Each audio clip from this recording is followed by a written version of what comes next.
Assalamu alaikum урматтуу менденен программасынын көрүүчүлөрү. Мен азыр ушул Алайга келдим. Кыскасы мына Сопкоргон деген айылына караштуу Терек деген айыл, Терек деген айылга келдим. Терек деген айыл күз келип ушундай бир сонун болуп турган мезгили. Азыр Турдукан энебизди куттуктайбыз. Турдукан энебизди куттуктаганы келдим. Мен алдыман болсо Турдукан энебиздин небереси тосуп алды. Атыңыз ким? Нурсултан. Нурсултан деген ошол гүл белекти көтөргөнчө барып энебиздин бир сөөгүн агартып көңүлүн көтөрөйлү. Жүрүңүз кана. Бисмиллахиррахманиррахим. Деп урматтуу көрүүчүлөр,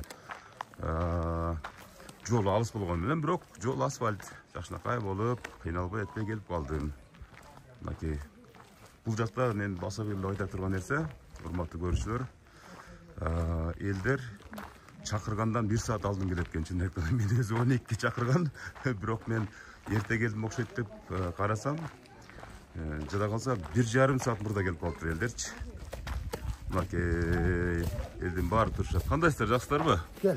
Тандыганда тура эле өтүп кеткениңдер ошо. Ооба. Таандыңыздар беле? Мен бияктан кайрыла албай, тет жактан кайрылып келбедимби? Жана бул сооло экен машина. Ооба, мен бет адамдар турган экен анан. Кандайсыздар, жакшысыздарбы? Тынчсыздарбы аман? Отурасыздарбы? Аман эсен отурасыздарбы? Тынчсыздарбы? Жакшысыздарбы? Тынчсыздарбы? Келип алдыңбы? Келип алдык. Турдукан энебизди куттуктаганы келдиңиздер, бардыңыздар. Чогулуп. Бала чакасы бардыр келдик да. Сиз да баласы болоңуз. Мен чоң күйөө баласы болом. Чоң күйөө баласы болосузбу? Мен чоң бар эле. Сиз бир тууган үкөсү болосуз, Сизчи? Мен баласы, кичине баласы. Эң кичинекей баласы. Пенсияны чөнтөккө салуучу деп коем. Сизчи? чоң баласы. Чоң баласы. Сиз? Эң кичине күйөө бала. Эң кичинекей күйөө бала. Эркек күйөө бала деп коем. Бияк болсо небересі экен. Сиз дагы небереси болсуңар. Жүрүңүздөр анда кеттик. Бул жак тоже небереси болсуңар. Жүрүңүздөр, урматтуу көрүүчүлөр. Келиңиздер, бардыңыздар, келе бериңиздер. Кандайсыздар, жакшысыздарбы? Тынч отурасыздарбы?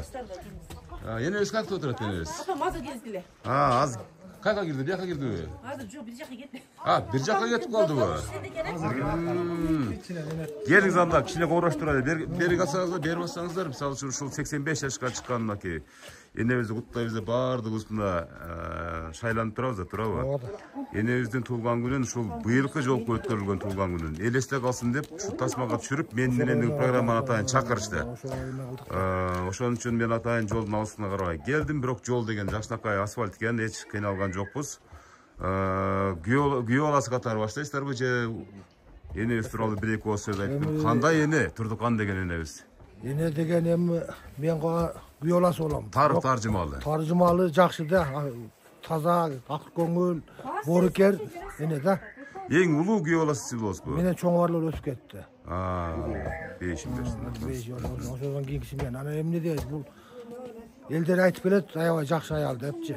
Ошондон үчүн сыймыктанабыз да бар үчүн. Элдер айтат, сизчи? Сиз мен дагы сыймыктанам да ошо. Ошентип айтпайсыз, мисалы, элдер да айтат, мен дагы айтам депчи, туурабы? Сыймыктанам да. Энебиз дагы эле кайраттуу. Кайраттуу өзү эме алып чыгат. Өзү эшикке кирип кайра чыгат да. 85 жашка чыкканда ушундай карлыкта өзүңүздүн дооруңуз кантип элестетесиз, мисалы үчүн? Сиз азыр канчадасыз? Мен азыр 65те. 65те. Дагы 20 жылдан кийин Кудай кылса өмүр берсин, 85 жашка чыгат экенсиз. Дагы эле бул энелер, эскелер кайраттуу болушат да, туурабы? Улуу баласы сиз болуп турбайсызбы? Энебизге эң алгачкы жолу бакыт тартуулаган сиз турбайсызбы? Энебиз ушинтип уулду болдук деп, ушундай баардыгын ушундай жармеңке кылып, жарыя кылып дегендей мындай мактанган учуру энебиздин эчесинен кетпесе керек да. Сиздин апаңыз кандай адам? Эми апабыз Кудайга шүгүр жакшы. Азыр 85 жашка чыгып атат, быйыл юбилей болуп атат. Эми 10 баланы төрөп чоңойтуп, баарыбыз дерезеге жеткирип, үйлөп, жайлап, окутуп, ушундай эмгек кылышкан. Анан жакшы апам деле азыр эми бул кишиге кааларыбыз ден соолук. Дагы ушу биздин төрүбүздө ысык чай күлүп жайнап жүрө берсин. Небере чөбөрөлөрдүн да тойлорун көрсүн, ушу жакшы. Быйыл ушул менденин программасына бир камтып коелу, ошол жакта эстелик болуп калсын деген ниет болгон экен да. Баардык туугандардын баардыгы чогулуп туруп ушул демилген ишке ашырып атасыздарбы? Бардыңыздар. Жылда кантип өткөзүп элестер? Эми жылда туулган күнү эле мындай. Кой союп, кошуна колоңду чакырып дегенде, мисалы үчүн, Бу жерде 85 жылдыгы башкача болуп атат да. Быйыл ушул баардык небере чөбөрө кыбырларынан бери топтолуп атабыз да. Баардыгы келди. Баардыгы келди. Бул жакта терек айылындагылар мисалы башка жактарга үлгү болуш керек экенсиздер да. Мен өзү 12-де баштайм дегем өзү негизи. Анан бул жакка өтүп тегети жакка барып эс алып турайын дегем өзүчө. Небереси айтып калды, баардыгы келип калды. Баштай бериңиз депчи. Эмне үчүн сиздер немистерден дагы өтүп кеткенсиздер да, мисалы үчүн айтканда. Немистер 12-де баштайт эле бирок. Эмне секрети бар? Секрети деле жок. Ушу Эртелеп эртерээк болгон жакшы бүткөнү жакшы деп азыр күн калтада. Жакшы иштен эрте бүткөнү жакшы туурабы? Эрте кеч жок дегендей туурабы? Сиз ким болосуз? Мен кичине баласымын. Мына куттуктайм деп ушундай шайланып турган учуруңузген да, Кудай буюрса. Колун кармап, кулагына ушундай жакшынакай сөздөрдү айтып турабы? Кудай кааласа. Энебиз 85 жашка чыгыш деле азыркы заманда өтө кыйын болуп калды туурабы? Эркек кишилер да. Кандай адам энебиз? Мактаң эми, менин апам мындай деп мактай бериңер, бүгүн жарылабыз, бүгүнчү мактай берип. Кудайга шүгүр, жакшы адам. Ушу бизди чоңойтты, мына жер каратпай, бүтүндөп кийимибизди кийгизип, курсагыбызды ток кылып чоңойтты атам экөө. Атам өтүп кеткен 11-жылы. Апам карап отурабыз. Жакшы адам эми, Кудайга шүгүр. Биз эми мактай беребиз да эми, мына көргөндөр эл мактасын. Жок. Эми да азыр мисалы үчүн энебизди сиздерден балдарынан өткөн жакшы билген адам жок да, чынын айтканда, мисалы үчүн. Мактайбыз, мактанабыз. Эмнеге мактанбашыбыз керек энебиз мененчи мисалы? Ооба, албетте мына жездеңиз болот а, бул жак жездеңиз деле мына ушундай жакшы сөздөрдү айтты мисалы жогоруда дегендей. Азыр эми сөздүн калган бөлүктөрүн ушактан улайлы, баардыгы эле келип калыптыр, энебиз болсо кирди. Баардыгыңыздар шатыра шаткан кириңиздер а, эже сиз кыз болосуз эже? Мен кыз болом. Мен менен сүйлөшүп аткан сизби? Ооба. Урматтуу көрүүчүлөр, баса беле айтып коеюн, мисалы ушул менин апам ушул сөзсүз келиңиз, кечикпей келиңиз. Ооба. Биз ушинтип элге журтка мактанып койдук, Кудай ушу менден программасына тарттырабыз деп ушул кызы улам эжебиз мага чалып атканда. Ооба. Шайланып турасыз анан? Турам, ооба, шайланып турам. Даярданып турасыз. Апамдын 85 жылдык туулган күнүнө ушу шайланып отурабыз, ушу тууган уруктар менен, эли журт, колу коңшулар менен ушу отурабыз. Сиздерди күтүп, жакын саналаштарды күтүп отурабыз.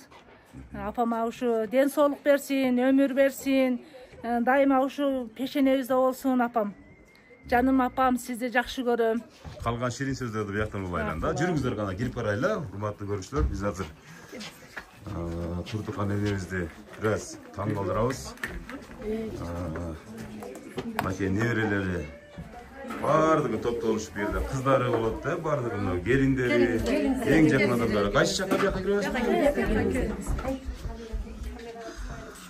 Кандайсыздар, жакшы отурасыздарбы? Аман эсен отурасыздарбы? Энебиз бияктабы? Бул бурчтагы энебиз ушул да, Турдукан энебизге. Мен ушул жака өтүп барайын а. Кандайсыз эне? Жакшы отурасызбы? Жакшы, Кудай. Аты жөнүм Өмүрзак Азимкулов, жалаң энелерди мактайм. Аталарды мактайм дегендейчи. Анан ушул сизге да ушул программа насип кылган экен, балдарыңыздын демилгеси менен келип калдым те, Оштон, Бишкектен, сизге жоларды. Рахмат ушу. Биз окшогондо ушундай көңүлүбүздү көтөрүп элди аралап жүргөнүңө рахмат булум. Рахмат. Тоолу аралайм, эл аралайм, суу кечем, жана башка. Кыскасы менин миссиям эмне? Сиз өңдүү, касиеттүү энелердин көңүлүн көтөрүп калышта, ошондо максатыбызга жетебиз. Бул балдарыңыздын да мүдөө максаты эне. Рахмат. 85ке чыктыңызбы эне? 85ке чыктыңызбы? Жап-жашсыз го эне? О, жабыш. Чын айтам мен. Эч карып турай энебиз, а? Эч кандай карып. Бетиңизде буруш жок го эне? Койчу айлана. Ой, чындап айтам мен. Кудайга шүгүр. Мына балдарым бар, ушулардын дем менен дагы ушундаймын деп алам. Ошода жакшы сөз, жылуу чай турабы? Мына ушул баардыгынын жыйынтыгы мына ушул дебейсизби эне, турабы? Ооба, туура айтасың балам. Канча балаңыз бар эне? 9. 9 балаңыз бар. 2 уулум, 7 кызым бар. Батыр энекеси эне? Батыр энем. Батыр энеси. Кандай турмушту баштан кечирдиңиз мына ушундай жашка, ушундай балдарды чоңойтуунун жолунда? Ушунун жолунда мен өзүм жалгыз эле кызмын балам. Жалгыз кызсызбы? Өзүм 4 бүт тууган болгон мүчө жок болуп калган. Анан ошентип жүрүп апам багып чоңойтуп, эрежеге жеткенде анан турмушка берди. Анан ушул turmuşqa veren biz şu Göksu'da жүрдük, çalım bolup. Göksu degen şu jakta da? Ha. Yaşızda Göksu'da qarıqça жүрдük. Birinci çalım Çılkı vaktı, sap oldu malıyla vakıp öttük endi. Çılkı vaktı, ondan keyin koy vaktı, ondan keyin topoz vaktı, ondan şu baldarın kızların çok oyttu. Öz-özüne yegesine tapşırdı. Dağa şükür emin. Şulardan günler bugün de kendime görüp atam bana. O ölüp kalgan. Beyişim versin atağızdan. Ondan başka kolunuzdan ne işlerse gelbeyten eşinle etkanda. Atamdım bari şurada.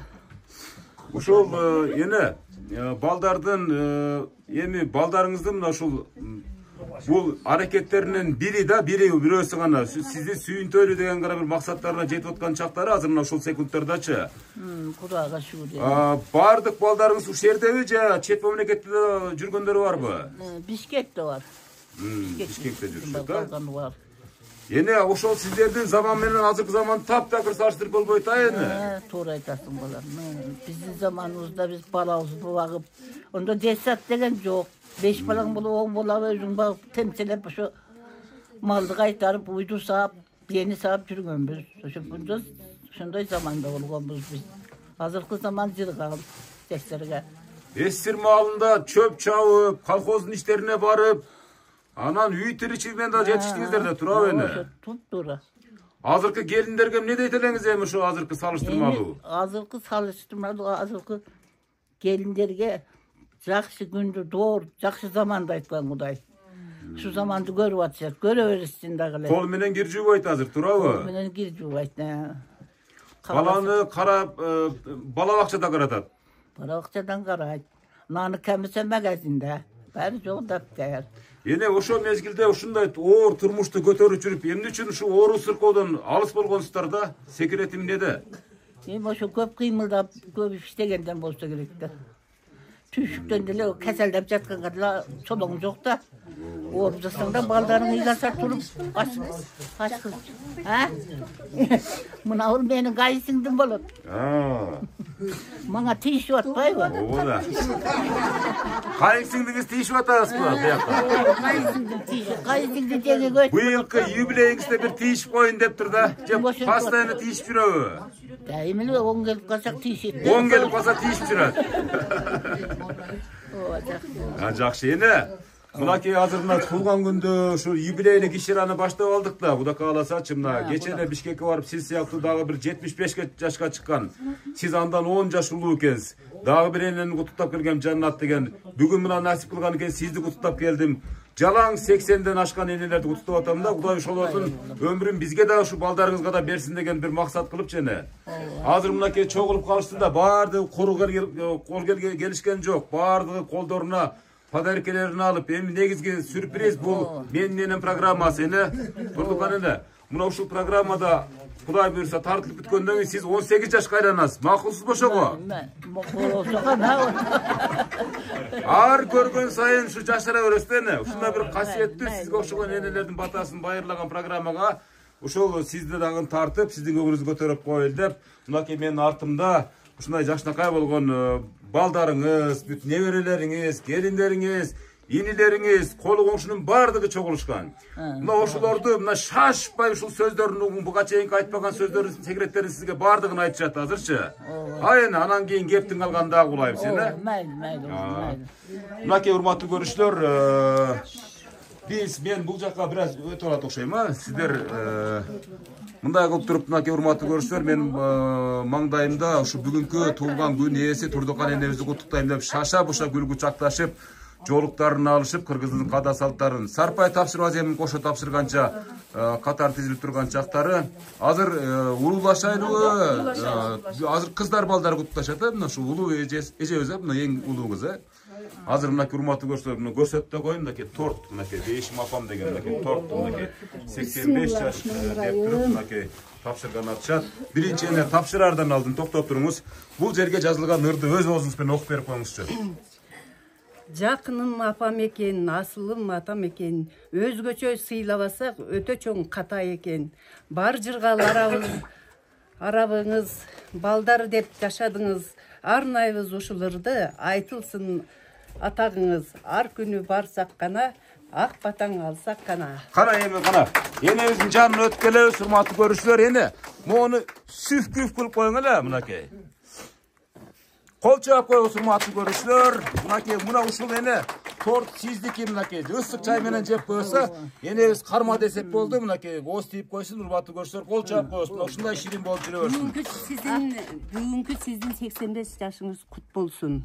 Ömrünüz dağımından dağı uzak bolsun. Uşu bizden soyunuzda jüreveriniz üçün böyle. Meylem, Kudayına da cürele Karmak koymuşsun ana. Enebis torttu karmadı mınake hurmatly görüşler. Aldına koyup koyayım ha. Esep boldu mınake. Eneje beri karap turup bir jaşnaka bir kuykum sözlerden enebizge arnap ötüңüz. Bul jaka turup alыңыз eje.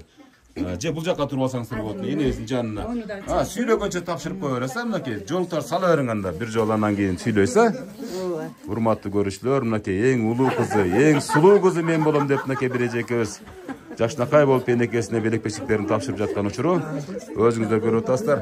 Ene bir öjerim aytdı öyle şu programma gelet. Şu bugün sizi tartat dep bir öjerim aytdı öyle. Yok. Hiç kim aytkan emes. Aytkan emes. Men bakıldap atsam taң kalıp atasmı bu kayaktan gelgen bakıldagan. Aydan kalıp atasın. Baldarım, kızlarım özdereler şunu demet жүрüşөt. Ova, emi muna Men uşunuzun. bunu 85 yaşta ötkör belgilediler yok bunun. Sözdür, baldarım kalos oyunca. Baldardın demirgesi ne? Baldardın demirgesi. Ana eje joluňuzdu salıp hurmatly görüşler. Çapanın cevap degende Jaşnakay sarpayıp tapşıra beriňiz. Bugünkü sizin 85 yaşınız kut bolsun. Ömrünüz dağımından dağı uzak bolsun. Den soğulukta bolunuz. Bizim peşenizde jüreveriňiz. Den soğuluğunuzu versin Kudayım. Başımızda daim uşunday agjooluklar. Enebis şunçalık jaş görüngöndükten biz sizdin uluu kızıňızdy, sizdin padruşkeňiz eken dep ne Şunu aytıp koyun, enebizin bugün kömülün götüröbüz da turabı. Şu dostu birinci kutuptayım dep şaşamışta gelip bakar oşa etken dep mene. Tap olmaysa bugün enebizin kömülün götüröbüz. Kızlarga bolanın giyin. O da. Turdukan enebiz kanday adamlar. Siz de süretlep beriňçe özgöçe bir. Bizdin apabız mындай ötö merimdүү, akılдуу, эстүү enelerden. Barыбызды ушунча жашка чейин barыбызды тарбиялап, чоңойтуп, өстүрүп, ушундай даражага жеткизгенине бизге чоң рахмат айтып, башымды ийип тазим кылам. Анан мындай жана эле айтып атам да ден соолукту берсин Кудайым деп. Enebizin kayсы мүнөзү sizde var? Менде билбейм кандай мүнөзү. Bul enelerden jamан мүнөзү жок. Ошо жакшы мүнөзү көп да ошолордун бири. Өзүм айта албайм да, менин кийинки сиңдилерим Жок, siz misal үчүнчү, эже, мындай да siz өзүңүздүн бир мисал айкөлдүгүн, же болбосо берешендигин, же болбосо бир кайсы бир карактери менде бар, апам окшошмун мен деп элестетесиз мисал үчүн. Мен тайынын баккан үчүн мен апама көп карактерим окшошпойт. Бул сөздү эч жерде айткан эмессиз, бирок азыр айтып бердиңиз а бирок. Мен айттым. Ошону айтам да. Анан бираз анан кийин Анда туура эле айтып патрушкез экен деп, туурабы менде? Тамаша, бирок баары бир биологиялык энесиз, энеңиз болот себеп дегенде мынакей сыртыңыздар деле окшошуп турат, ичиңиздер деле окшошсо керек, өмүрүңүз узун болсун, ушундай жашнакай сөздөрдү муюп угуп турат энебиз. Ушунчалык айттым го, программадан кийин 18 жашка айланат. Болбойт да мындайда. О да. Энеме арнап бир ырдап берейинчи. Ой, болот. Кандай белектериңиз болсо дароо тапшыра бериңиздер. Ыр белек болобу? Менеке. Билгендери кошулабыз, а? Кошулгула. Дагыбыз береке. Дагы дени сак болою. Аппали сиздер. Орубай жүрөбүз сезесен. Биз дагы дени сак болою. Орубай жүрөбүз сезесен. Kol çap koyup hurmatly görüşler. Mınakey eň uluu kızının sözüne ortakdoş bolduk. Enebis bolsa mınakey ene настроение кандай настроение? Жакшы. Жакшыбы мынакей бардыгы ушу сизди тегеренип ушу кутуптаган шаша-буша тизилип турган чактары да. Андан кийинки кызына сөз берейин а, келиңиз кана өтө бериңиз. Урматтуу көрүүчүлөр, жанатан менин аркамда туруп улам жашып атат бул кызыңызчы. Чынын айтканда бул кубанычтын белгиси, кубанычтын көз жашы эже. Кана бери карап туруп мына гүлдү эме энебизге мынакей тапшыр десеп кылайлы, себеп дегенде энебиздин Mınaki aldına koyup koysanız болады tortko. Enebis көтөр алса кармап тура берсин. Enebisке сонун күрүм мынaki урматтуу көрүүчүлөр. Апа-пакай жолук салып энебизди куттап жаткан учуру кол жаап турабыз а мына кичинакай жакшынакай шаан шөкөттө бир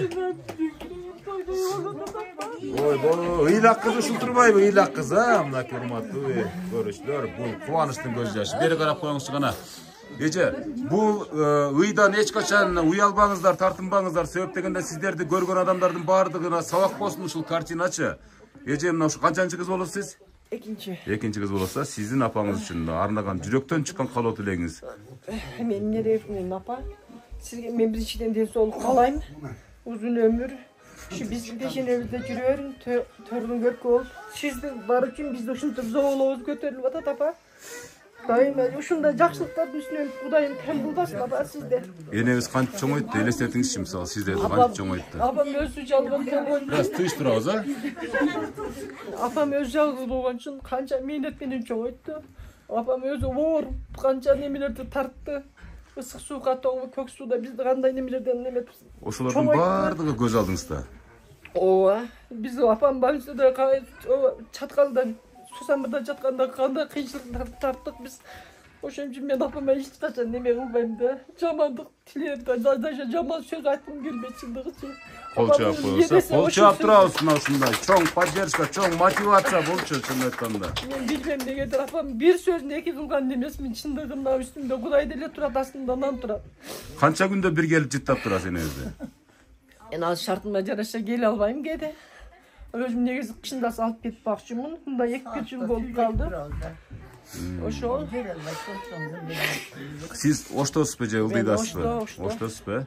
Энебизди бирок азыркы технологиянын өнүккөн заманы видео бузуп чалып, мисалы сүйлөшүп, коңгурашып турасыздар, мисалы үчүн. Ошо апаларды куттуктоо программасын көрүп калыпсыздар да, ошо апабызды ушуга татыктуу деп эсептепсиздер. Ошо аракет кылып келгем, апам айтсам макул деп. Быйыл мына өзүм бир туугандарыма айттым, ушулар менен бирге тарттыралы дедик да. Ошо. Энебиздин сизге жуккан касиети, мүнөзү. Апамдын характери мындай, эркек характер. Анан колу ачык. Бирөөнү нааразы кылбайт анча деле. Болгон нерсени бетке айтат, ачык айрым. Ошол апамдыкы. Сиздечи барбы ошолор? Менде бар апамдыкы бардыгы эле. Мисалы үчүн характерим эркектей, ачык айтам бетке. Кол чаап коебуза, урматтуу көрүүчүлөр. Булайым энебиздин жашын бердим сизге дагы. Бул бумеранг жашоо кайтар дүйнө деп коет да. Мисалы сиздин да балдарыңыз күндөрдүн бир күндөрүндө мага окшогон бирөөнү алып келип ушинтип сүйүнтүп, же болбосо Кудайдын үйүнө бир сертификаттарды тапшырып, жана башка ушундай бир билектерди тапшыруудан бир чарчашпасын а. Рахмат сизге. Кол чаап коебуз мына ушундай жакшынакай. Бул кубанычтын көз жашы эже, чынын айткандачы эне. Мынакей кубанычтын көз жашы эне. Мына ушул тойлор болсун, сизди мактаган сөздөрү менен сиз эч качан картайбайсыздар, туурабы? Энеси бар адам эч качан картайбайт деген сөз дагы мына ушундан. Урматтуу көрүүчүлөр, кийинки дагы бир кызыбы? Кийинки кызы, 3-чү кызы мынакей. Урматтуу көрүүчүлөр, эмне үчүн мисалы балдар кыздары жыттап атат улам-булам? Эң дүйнөдөгү француз атырынан дагы мындай жытып таппайсың чынын айтканда, мынакей. Кол чаап коебуз. Шакек белек кылып атат, мынакей урматтуу көрүүчүлөр. Энебиздин сыр сандыгы буга чейин алтын күмүшкө толуп бүткөн болуш керек, бирок бул болсо дагы көңүлдө эне, чынын айткандачы. Анан урматтуу көрүүчүлөр, мынакей бул мончоктун шуру деп коет белем, деп коет эле бул мончоктун, шуру мончок тагып аткан учуру кол чаап коштоп турабыз. Урматтуу көрүүчүлөр, эми буга чейинки бардык белектердин баарын алып бүткөн, бирок ушул менин программасына тасма аркылуу тарттырып кое элек экен. Биринчи жолу болуп аткандыгына байланыштуу мына ар бир элести тарых катары калтырып коюуну үмүт кылышкан балдарына Аллах таалам шексиз ыраазы болсун. Урматтуу көрүүчүлөр, эне деген мынакей бул мисалы үчүн Турдукан эне бул үй бүлөнүн генералы, туурабы? Генералы мынакей отурат, мисалы үчүн ушундай аракеттерге, ушундай көңүлдөргө ушундай чөмүлүп дегендей. Кана эже бери караңчы. Эже, бүгүн мактайбыз энебизди, бүгүн жарылып кетебиз. Тамак жебейбиз, только мактайбыз. Ушу мактоодон ушу энебизди бир жашатып береличи, чынын айтканда. Бир жери ооруп турса сакайтып берейли, кана. биздин апабыз акылдуу, ыймандуу, берешен адам. Апамызды жакшы көрөбүз. Апам оор басыруктусу менде бар. Кыялдары. Өзүм дагы апама окшошмун. Эне ушул кызыңызды өзүңүзгө окшоштурасыз сиз дагы. Мен өз жагынан дагы бардык жагынан. Апа сизди жакшы көрөм. Дайым биздин пешенебизде бар болуң, төрүбүздүн көркү болуп, ушинтип жүрө бериңиз, ден соолугуңуз чың болсун. Сиз ушу бактылуу болсоңуз, биз дагы бактылуубуз, апа. Рахмат. Кол чаап коебуз, урматтуу көрүүчүлөр. Катышуучулар активдүү катышабыз, урматтуу. Турдукан энебизди куттап жатканда ушунчалык маани берип, ар бир сөзүнө муюп туюп турайлы. Урматтуу көрүүчүлөр, биякта кыз болобуз. Канчанчы 4-кыз болосуз? Эжебиз мен менен байлашып кете турбайбы? Нары карасаңыз тааныбай калыптын. Чын айтканда мен менен байлашып, каерде келатасың, качан келесиң? Унутуп калбагын, эстен чыгарып койбогун деп улам дайындап аткан эжебиз ушул. Бир кол чаап коебуз эжебизге, кайра ушу мени ушул жакка алып келген. Жоолуктарды салып, кыргыздын каада салттарын албетте аткарганга биз милдеттүүбүз. Энебизге ушундай сонун чапандар эне. Тойго кийип берасыз эми Кудай кааласа, балдарыңызды, неберелериңиз да эне. Кудай кааласа. Ушулардын баары шурмончокту тагып, шакекти тагып Кудай кааласа. Мынакей жакшылакай пальто, урматтуу көрүүчүлөр. Кол чаап турабыз арачылоодо мына ушундай. Атай мээнет кылып, сарпай тапшырып мынакей. Ойбой, кана берип окутуп коюңчу. Эмне деген жазуусу бар экен мунун? Бейшим апам деген мынакей билерик. Урматтуу көрүүчүлөр, колуна тагып, энебиздин көңүлүн көтөрүү менен убара.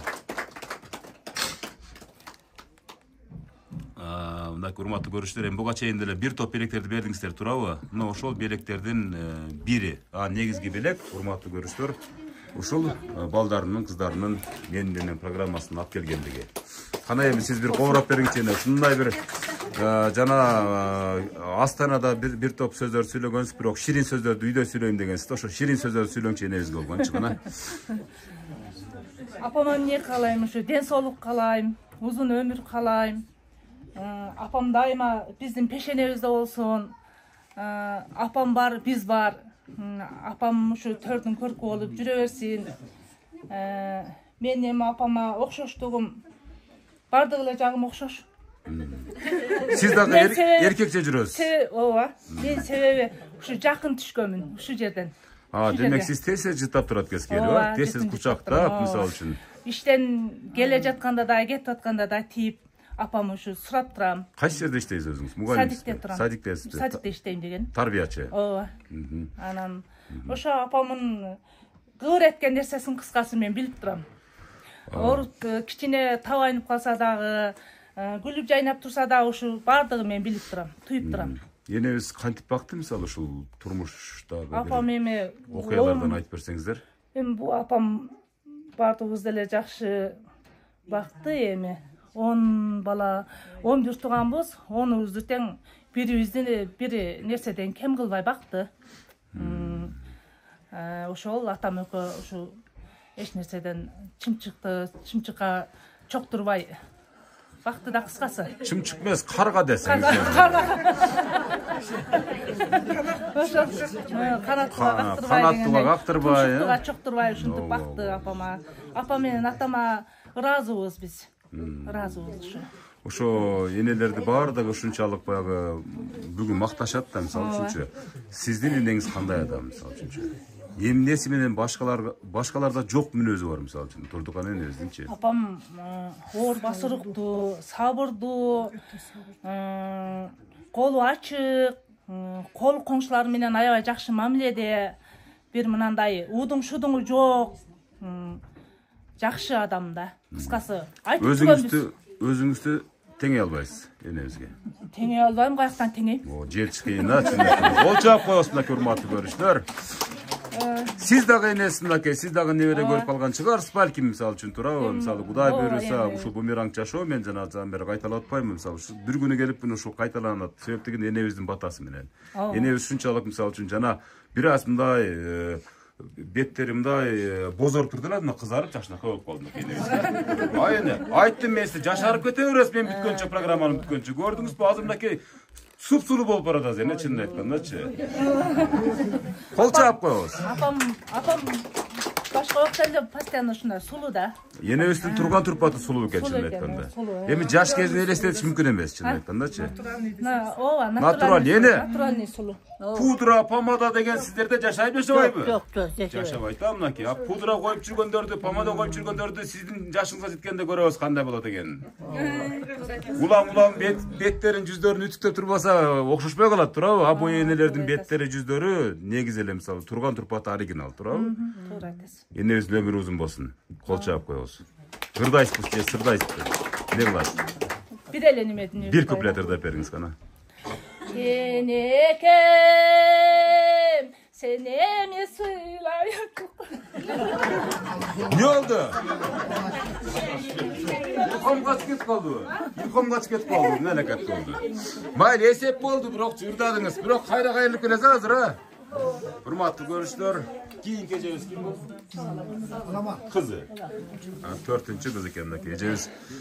Top durun gece. Beri karap koyun. 5. kız iken de bunaki. Bir sıra oldu ece. Beri karasanız. Ne ile atas? Suyunuştu. Энебиз мисалы үчүн карабайсызбы, мисалы жанында туруп сизден бай адам жок, чынын айткандачы. Жашоо энебизсиз мындай мааниси жок турабы? Энебизсиз бир күн элестете аласызбы? Элестете албайсыз, эже бир калоо тилек, жүрөктөн чыккан калоо тилек. Apama kalarım. En soluk uzun ömür. Энебиздин ушунчалык мээримдүү менен баккан жыйынтыгында ушунда кол чаап коебуз, урматтуу көрүүчүлөр. Кол чаап коебуз. Балдары эмне үчүн мисалы ыйлап атышат? Себеп дегенде эне ушунчалык тарбияны жакшы бергенсиз да. Мээримди жөн эле челектеп төөп койгуз жан дүйнөсүндөчү. Ошон үчүн баягы батын албай, толкунданып, сөз чыгара албай, жүрөк менен ыйлап берип атат сизгечи мынакей. Карабайсызбы? Ошондой балдары бар үчүн сиз эч качан картайбайт экенсиз көрсөчү. Бул жактагы кыз, мисалы. Эң кичинекей кызыбы? Эң кичинекей кызы дагы эле эркелейсизби? Эң кичинекейин бирок өзүңүзгө абдан окшоштуруп коюпсуз, өзүңүзгө эң кичинекей. Сырткы турпатын да окшоштуруп коюпсуз. Энебиз үчүн мисалы дагы эле ушунча мисалы сиз деле үй бүлөлүү болуп калдыңыз да, турабы? Эркелейсизби? Кантип эркелейсиз? Бир эркелеп бериңчи энебиздин жанында. Кол чаап турабыз, азаматсыздар. Энебизге арнаган жүрөктөн чыккан буга чейин мисалы эч айтпаган сөздөрүңүз соккуз келип атат энебизчи бүгүнчү.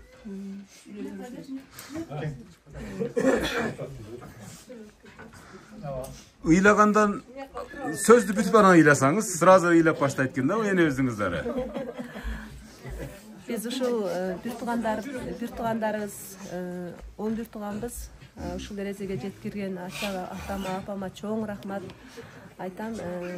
Ушул тарбиясы жакшы болгон үчүн Кудайга шүгүр балдарда неме элдин алдыдагы эмес, аркасыдагы эмес, ортосунда келатабыз да. Кудайга шүгүр баарыбыз жакшы эле өзүбүздүн балдарыбызга да жакшы тарбияларды берип келатабыз. Ушу апамын тарбияны алып, ошону балдарга өткөрүп атабыз. Сиз каякта турмушка чыккансыз? Мен көчөдөн наракта Корулга. Корулга, буяка тез келип турасыз. Сиз келгенде келиндер титиреп турат. Жок, мен эң кичинекей кыз келиндердин бөкөчөйү деп коет экен да. Бул элелер айтып калды магачы. Келиндер ойлойт экен эң кичинекей кыз келаткан ушу дагы нерсени көтөрүп кетет, дагы бир нерсени айтып кетет, деп кетет. Енем ушу бир нерсе деп койбойбу экен деген бир өзүнчө бир переживание болот экен да кыжылат чыгычы. Бизде мына бир туугандар, мына жеңемдерден деле сураңыздар. Бизде андай жеңелерге неме койгон адамдар эмес, атака койгон адамдар эмеспиз. Мына ал мынтип калды, келиниңиз мындай деп апама удуң-шудуң кылып деле ушактаган адамдардан эмеспиз. Жөнөкөй. Мисалы мен чоң жеңем бир тууган эжемдей көрөм. Себеби мен 6 жашымда келген, ошо чогуу өскөнбүз да. Азыр мен башкаларга сырым айтпайм, ушу жеңеме айтам да. Анан ушундай. Анан мага апамын немеси өткөн баягындай характери ушу токтоо. Сиз да сабырдуусуз. Сабырдуумун. Анан кийин апам мындай жакшы мындай иш кылып атсаң дагы мактабайт да. Бирок бир жең келгенде будуң чаңгыл бересиз мисалы. Ошондой болот да, баягы каранын жеңи келгенче. Мактабайт ошондоймун да, мен дагы азыр балдар анча жакшы неме болуп атса дагы мактабайм. болгон шүгүр кылып коем да ошол. Анан ошо азыр үрбелек сунуп койсом апама. Албетте болот, албетте. Апапак жолук салынып. Кошулабыз. Амандык тилеп жалынып. Алыстан кызым келет деп ай апакем жүрөт сагынып. Алыстан кызым келет деп ай апакем жүрөт сагынып. Ай, рахмат, урматтуу көрүүчүлөр. Кол чабыз, катуу чабыз, аябайбыз. Кол чапканды, урматтуу көрүүчүлөр, эң кичинекей сөзүнүн кызына күбө кылдык. Кана эми кезектешип уулдар болсо керек, мынакей. Эң чоң мынакей. Полбанова. Биякта достор айтат, кана сиз учурашып эле кетип калам деп атасызбы? Сүйлөйбүз, ырдайбыз, каяка барасыз? Эч жакка барбайсыз. Сиздин апаңыз мына сыртта дагы бир аз кобураштык. Бирок азыр мынакей бүгүн ушул жүрөктөн чыккан сөздөрдү бүгүн арнайы биз энебизгечи. Апа, мен сизди сүйөм деп качан айттыңыздар акыркы жолу? Ушунчалык баягы эркелеп да? Эркелеби? Эсимде жок. Үйлөнгөндөн кийин дагы айттык окшойт. Үйлөнгөндөн кийин дагы бир айттыңыз. Эми бүгүн дагы бир айтып коюң, өлөм кетсин гана бир. Айтып коюң энебизге. Ай, азамат. Кол чаап турабыз, урматтуу. Эми бир ушунчалык жан дүйнөгө бир азык боло турган бир тилек, куттуктоо. Эми ушу бай сыртта деле айтыштык, мынау эжелерим, карындаштарым айтты. Апам эми ушул жашка келди, Кудай ушунча жашты берип, ушунча балдарды өстүрүп бизде чоңойтуп, 11 туганбыз, бир карындашыбыз өтүп кеткен. Калгандарыбыз Кудайга шүгүр, 2 уул, 5 кыз, 8 кыз эле да. Анан бардыгын ушу элден кем калтырбай багышты. Эми булардын бай өзү деле айтып жүрөт, апам сизге деле айтты.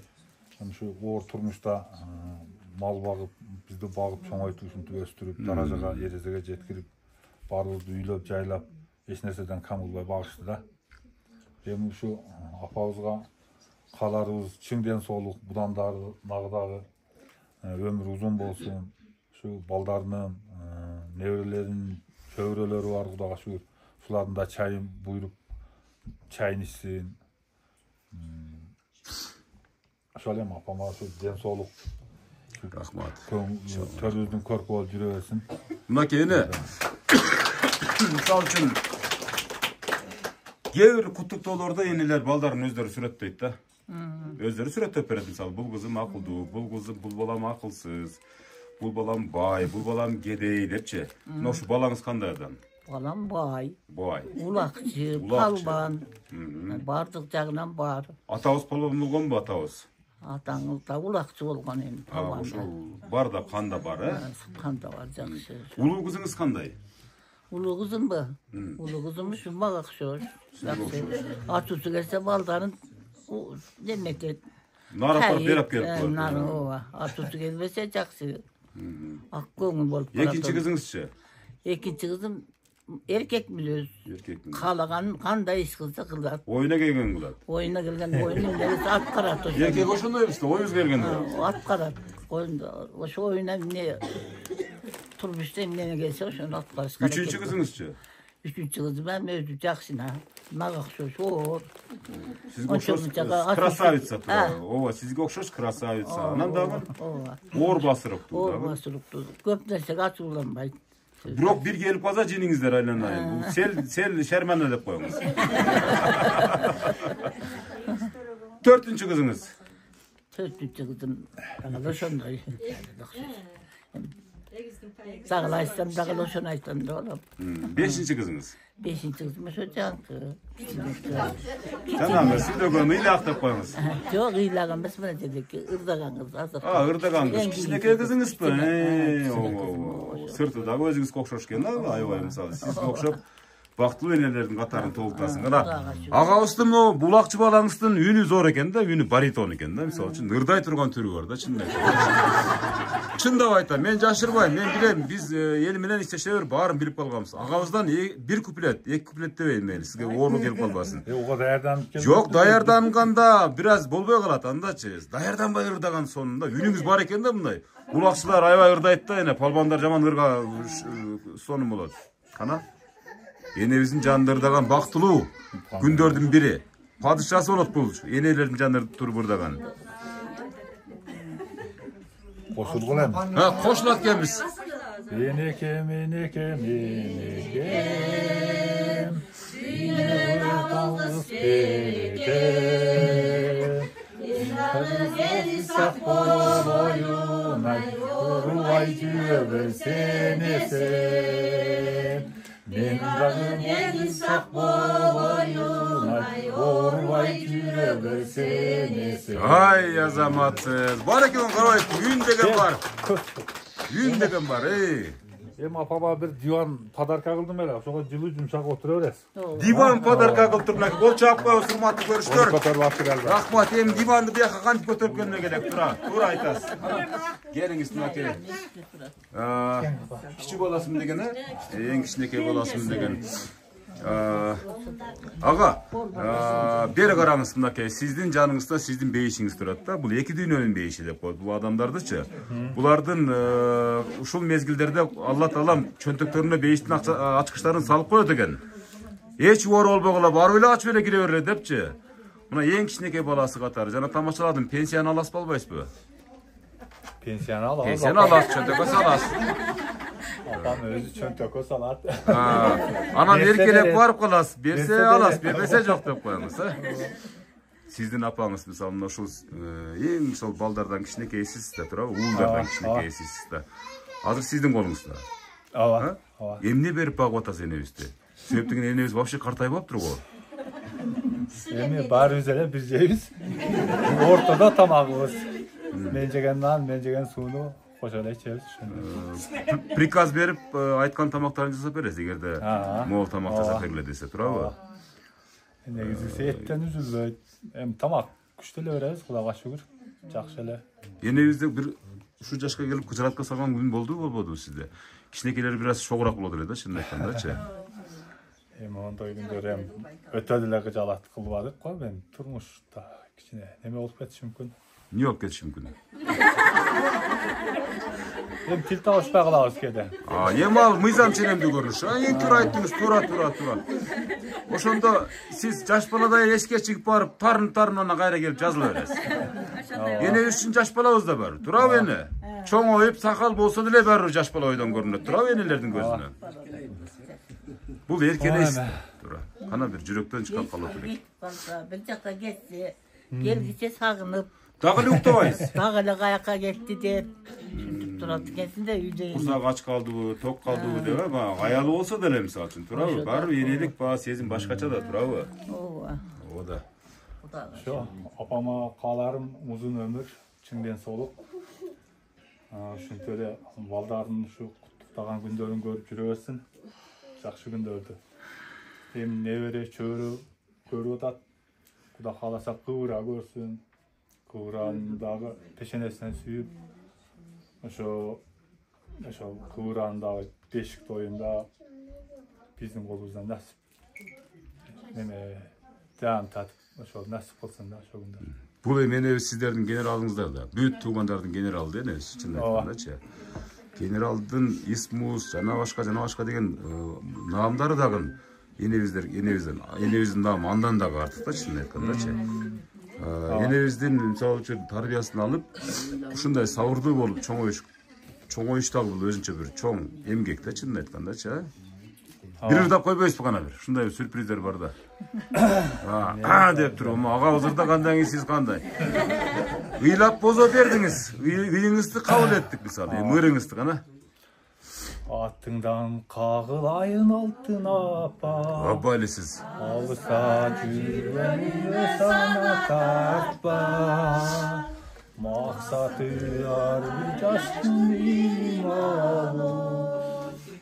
gülüp turgan uşul çakta.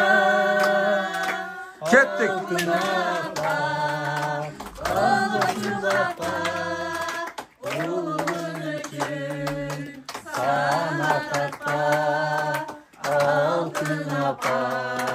Vay azamat.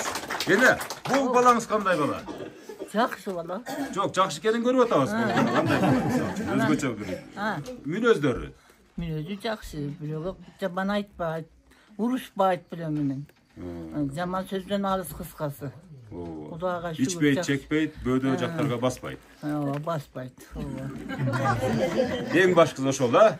Аман болуңуздар. Кана дагы бир өпүш тап коебуз. Урматтуу кол чаап турабыз, урматтуу көрүүчүлөр. Enemiz менен ар дайым жытташкан, сырдашкан баласынын сөзүнө ортоктош болдук. Өмүрүңүз узун болсун. Кана кийинки кезек урматтуу көрүүчүлөр дагы. Келиндердин чоң. Келиндер. Gelin, çok gelin. Негизги каармандар эми келди ошондо. Үй бүлөнүн будуң чаңгыла тургандагы, үй бүлөнү тойго айланта тургандагы келиндердин кезегине келип жеттик. Урматтуу көрүүчүлөр, сиз канчанчы келин болосуз? Мен birinci gelinim, enem en çok gelin oğlum. Enemizdin ordosuna birinci kadam taşlagan adam gelin katarı siz bolası. Apanız bolak ошондой. Ben şu gelin bolgonuna 37 yıl oldu. Biraz tinçilak turabыз, урматтуу катышуучулар. Gelin bolup gelgenim 37 yıl oldu eneme. Ben 18 yaşımda gelin oldum eneme. Hem şu birinci gelin bolup gelgende men bala da elimde enemeçi. Balapan elese. Enem bir jaman gap maga aytpady. Kaynenelik kılgan emes. Bilbegenimi bilgizdi, kılaldı. Bir sen tura mes kılıp koysun, sen balam şunu tura kılmadın dep meni kayıvadı.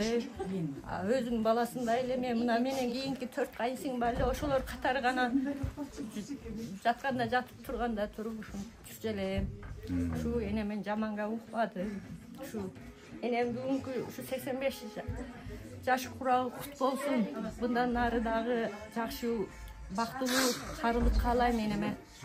Şu bizim baldarımыздın, kızlarının töründe daima jakşılıklarında, toylarında, törüzünde olsun enemiz.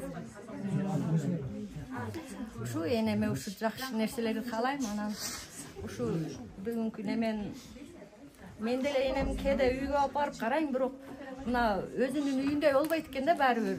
Тереке мына кичине баласына gelinge Бирок bir cuma жашап келет, мисалы сиздикине да турабы? Bir ay. Азамат экенсиң, чынын айтканда.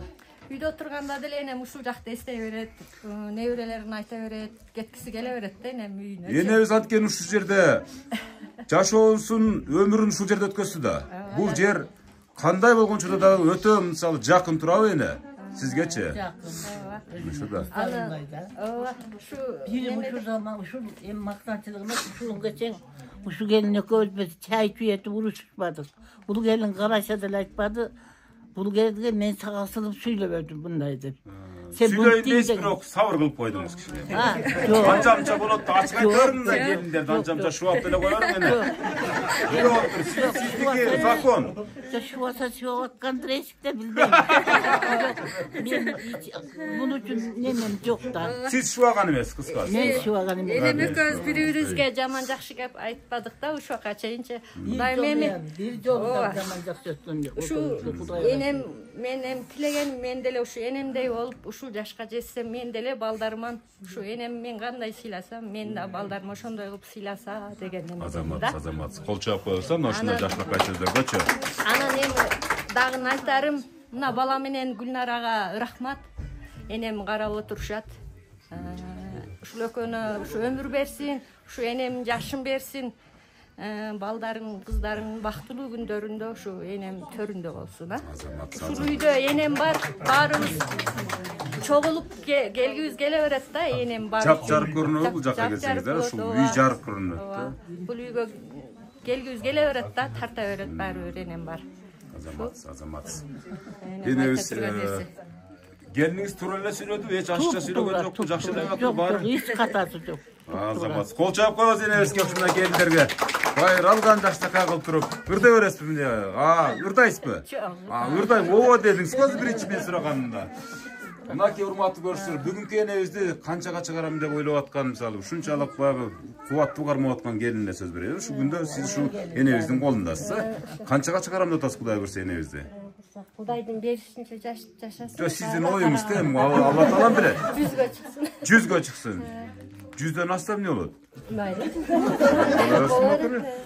Şu gelin katары да, şu enebиз misal үчүн азыр улуу келин жакшынакай кылып сүрөттөп берди мисалы. Бир дагы жакшы жаман сөз айтышкан эмес. Кыскасы айтканда бири-бирибизди шубашкан эмеспиз дейт да. Сиз энебизди шубабайсызбы анча-мынча? Жок. Энебизге канча жыл болду кызмат кылганыңызга бул жерде азыр? 25 жыл болду. 25 жыл болду. Анда өтө родной кыз болуп калыптыр да сизге. Айын, чынын айтканда. Энебиздин кайсы опыттарын үйрөндүңүз ошол келинди кызматты кылып жүрүпчү? Мен бардыгын эле үйрөнүп атам, үйрөткөн нерселерим. Мисалы үчүн сабырдуулуктарын үйрөндүңүзбү? Сабырдуулугун үйрөнүп атабыз. Акылдуулугу. Энебиз сүйүп жеген тамактар. Суюк тамакты жакшы көрөт. Жумшактап мантысан тыгып беребиз. Колубуздан келишинче карайбыз. Энебизге мисалы үчүн да жок энебизди мен алып кетем деп чоң келини алып кетип калсам эмне кыласыз? Коркусуз да мисалы үчүнчү. Майли алып барып. Майли дейт. Эмне чарчадыңызбы?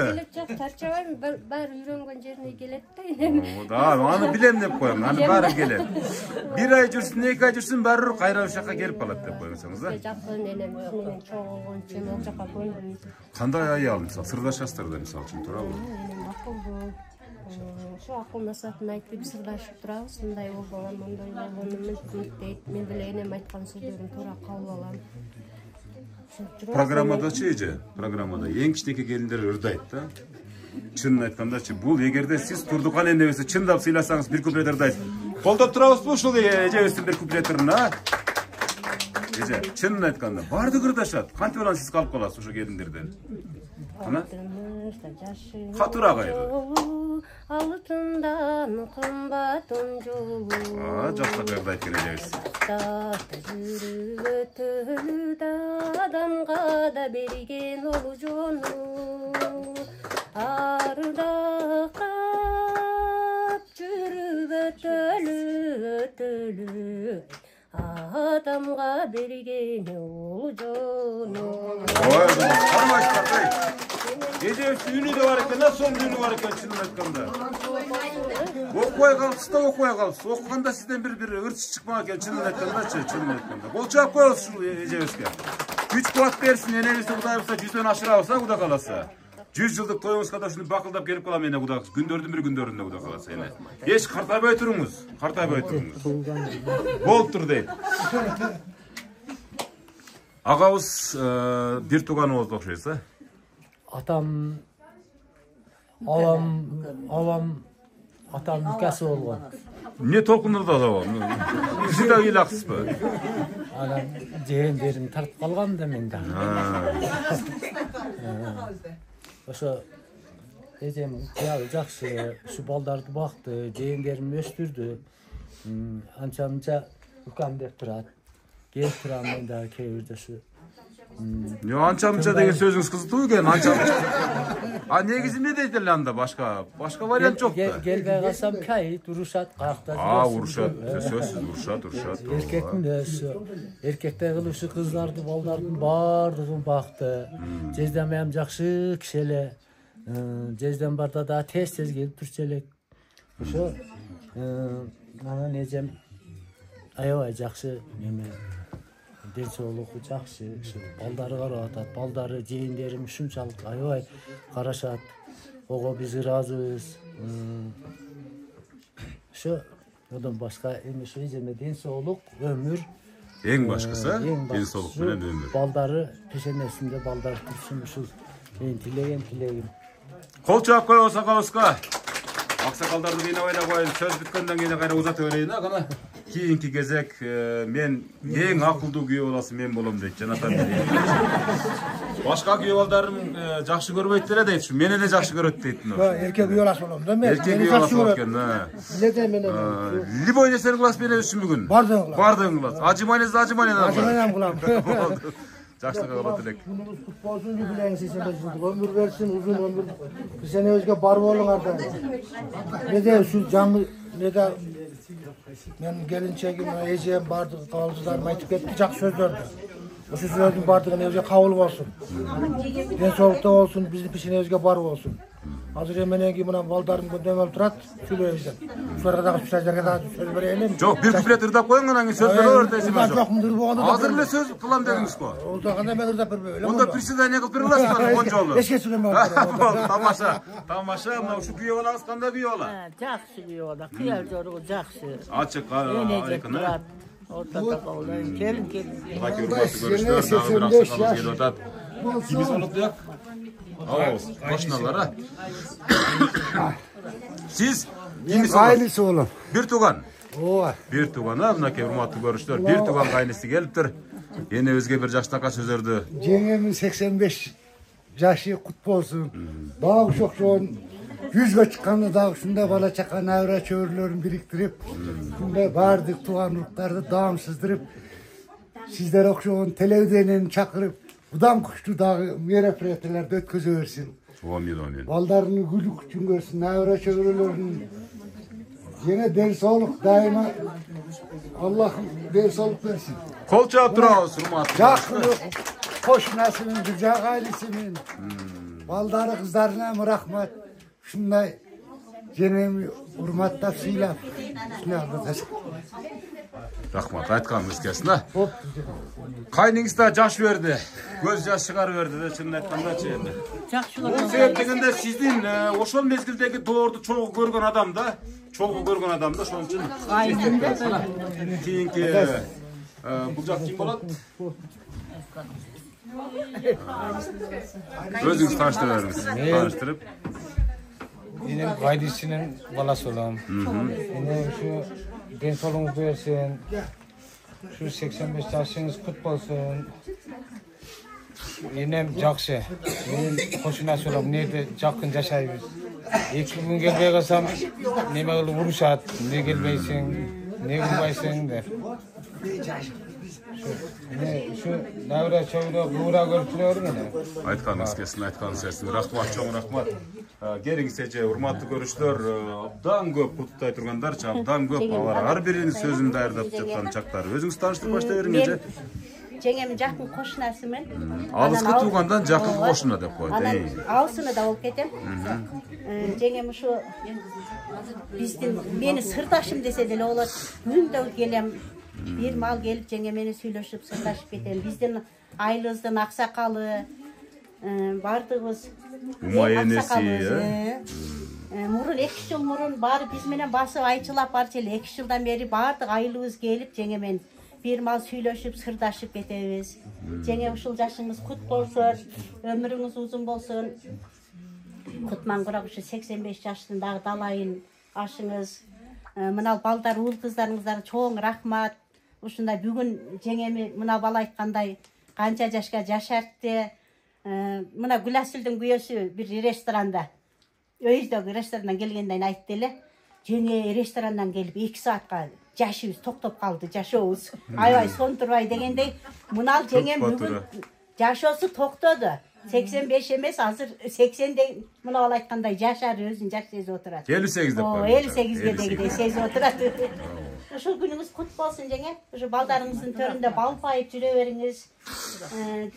Балдар аябай жакшы карайт, мына жерде биз билебиз. Ошон үчүн каттаган эмес. Жеңем жаш, ошон үчүн жеңем кайраттуу, күчтүү аял, өзү да күчтүү, билимдүү да аял.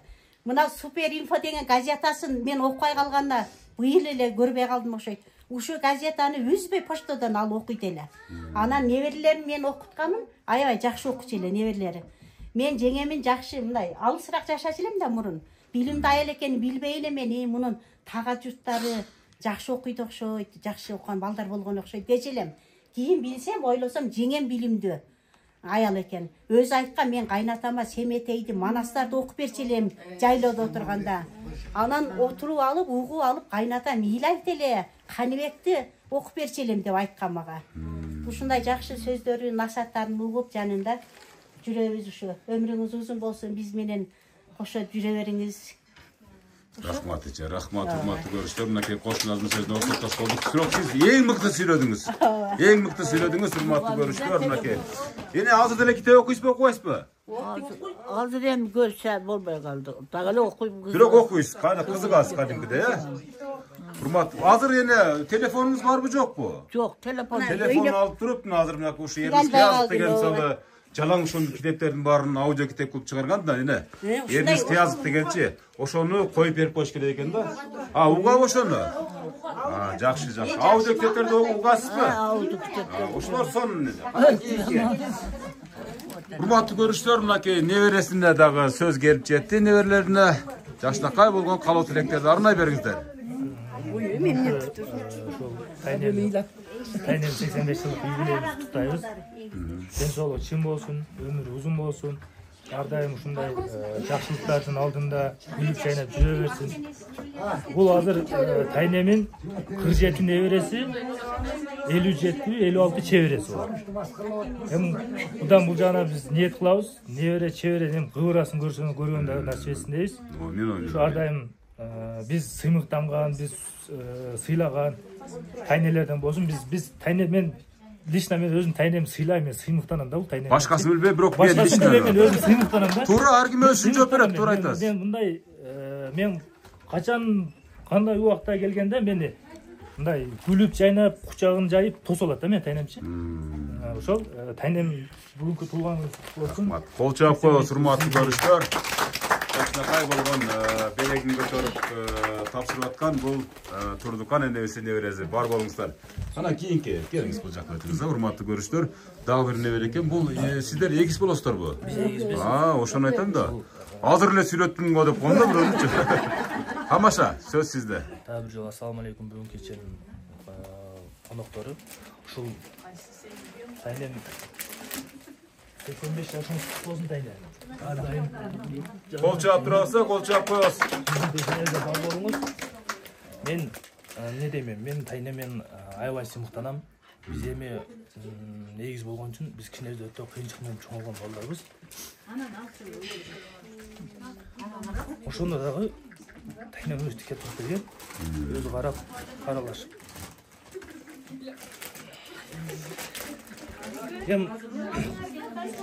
Эми сиздер дагы тике турасыздар тайнеңиз үчүн, Биз да тике турабыз.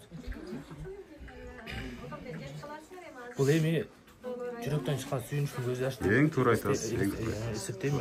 Туура. Тайне.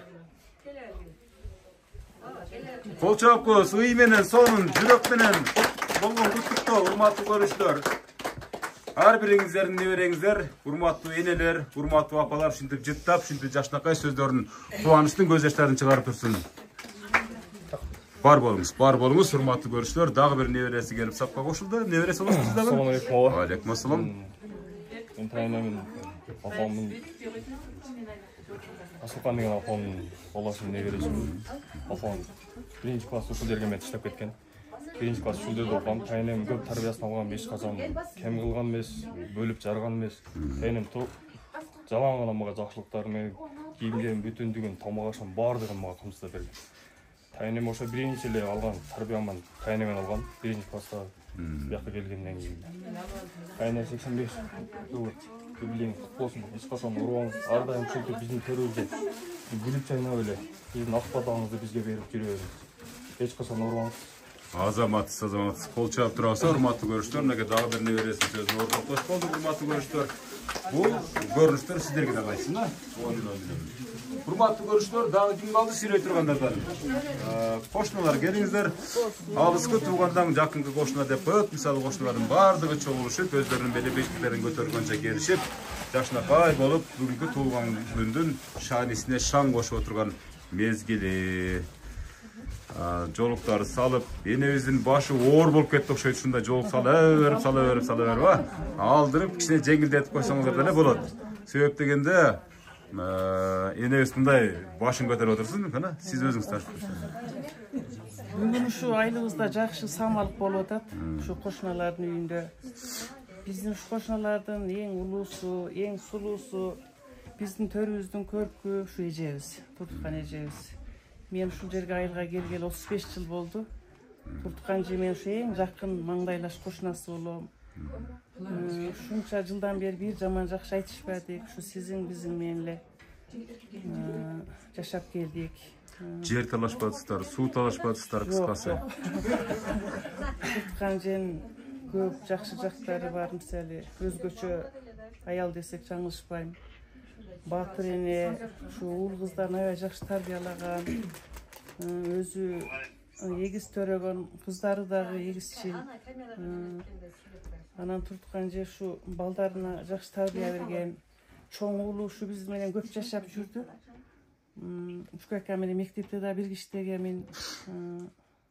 Анан балдарын да жакшы тарбиялады. Неберелери бүт билимдүү, баардыгы жогорку билимдүү балдары, кыздары. Анан ушул азыркы эгиз балдарды да биз эстесем, ушу балдар Турткан эже чоңойткон ары кичине эгиз балдар эле. Эми мынандай чоң уулдар болуштур. Чоңоюшуп. Анан ушу биз дагы ушу Турткан эжеге мындан ары дагы 90 жашын белгилесин, 100 жашын белгилесин деп. Айтам, ден соолугу чың болсун, ушу 6 саны аман болсун. Мындай тилеген ушу мен мактам менен тең классташпыз деп калышат. Ушу улууларыбыз, ата-энебиз төрүбүздүн көркү болуп жүрө берсин. Турткан эженин ушу жашына жетели, жолун жолдоп, Кудай кааласа, дайым кешигин ичип төрүбүздүн көркү кылып алып жүрөбүз кол кошуна. Рахмат, рахмат. Кол чаап коесуздар экен, жакшылыкта кошуналарга кош болдук келиңиздер.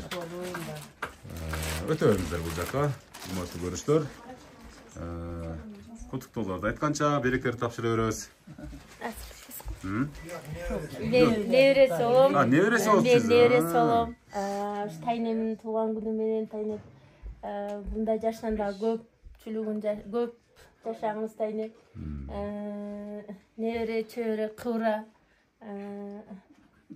көрүңүз буда.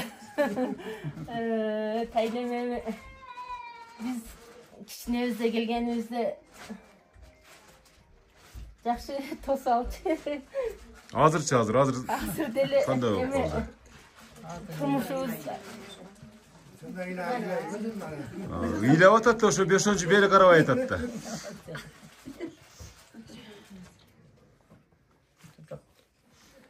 Кол чаап коесуң аке. Калганы жүрөк менен кетти, куттуктоонун калганы. Кийинки кимис болуп буяк? Небере келин, а? Небере келиндердин колунан дагы чай ичип атат аке. Энебизден өткөн бактылуу адам жок. Тайнеме бактылуу арылык каалайм. Өмүр узун, ден соолугу чың болсун. Ар дайым биздин төрүбүздүн көркү болуп жүрө берсин. Мен жолдошум чоңойто өстүргөн тайнем. Ошого рахмат деп коеюн. Ошого чоң рахмат. Кол чаап коебуз, урматтуу көрүүчүлөр. Чың болсун тайнем. Ушу биздин пешенебизде жаркылдап күлүп жайнап жүрө берсин. Азаматсыздар, урматтуу көрүүчүлөр. Небере келиндердин сөзүнө ортоктош болуп атабыз. Сиз? Мен небере. Сиз небереси болосуз. Москвадан келип турат. Атайын Москвадан келдиңиз. Атайын ушул күндүн урматына. Кол чаап коебуз ушул кыздачы, чынын айткандачы. Азаматсыз. Сен тез келип жатсың деген сүйлөгөнү кызык болот булчу. Болду. Тайне 85 жыл юбилейиңиз куту болсун. Биздин пешенебизге бар болуңуз, көп жашаңыз, ар дайым ден соолукта болуңуз, бизге батаңызды берип, төрүбүздүн көркү болуп жүрө бериңиз. Биз сизди жакшы көрөбүз. Тайне биз негизи ушул айылда эле чоңойгонбуз да, апам ушул айылга эле турмушка чыккан, анан мектепке өтүп кайра келатканда сөз тайнем эзип койгон курутун, жасап койгон аталасын ичип алам да шы. Айыл башына чыгып кетет элек. Узакта тойго салып. Сөзсүз кирет элек, күндө кирет элек. Анан ошо. Азыр деле ошо остановка бул жер остановка. Ошол нерселер барбы азыр? Эзилген курут аталалар. Азыр бар, ооба. Барбы? Дагы ичип турасыздарбы келип? Жеңем берип турат бизге. Азыр деле бар экен да азыр деле, а? Азаматсыздар.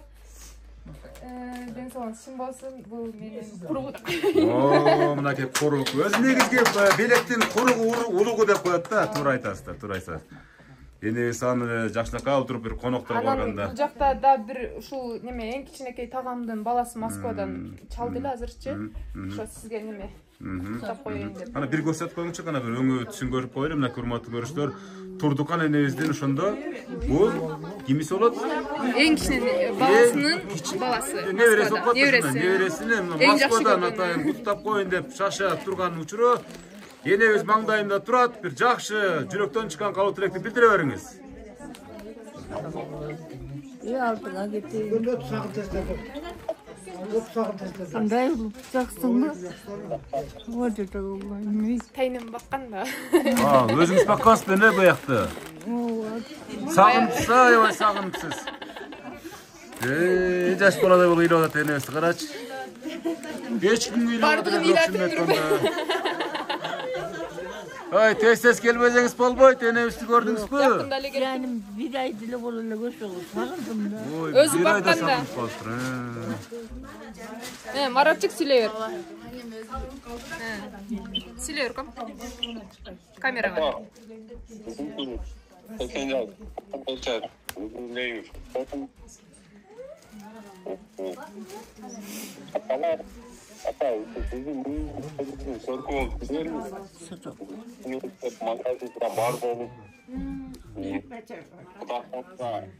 Биздин да келинчегибиздин колунан чай ичкенге насип этсин. Апам мен дагы балдарымды өстүрүп, ошо кандай бассам, биздин балдар да ошондой